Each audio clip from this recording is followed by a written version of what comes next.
चले देवघर नगरिया गे तोरा कीन देबो लहंगा सावरिया गे छौड़ी घूमे चले देवघर नगरिया गे तोरा कीन देबो लहंगा सावरिया गे बड़ी दूर बाबा के नगरिया गे हे गे बड़ी दूर भोला के नगरिया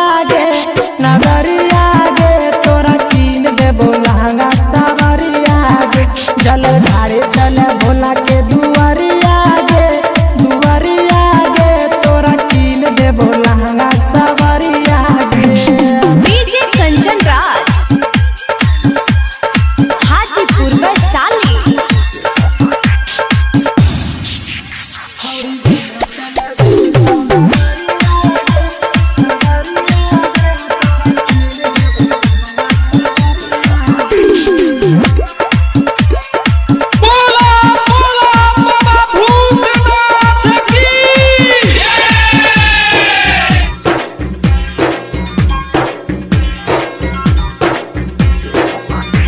गे सुल्तानगंज से जलवा उठाई हे गई सुल्तानगंज से जलवा उठाई बोलबम के नारा लागई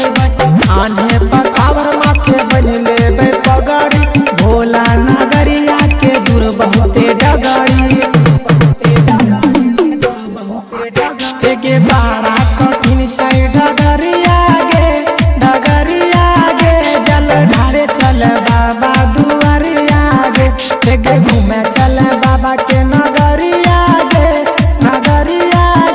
तोरा कीन देबो लहंगा सावरिया गे। डीजे कंचन राज हाजीपुर में साली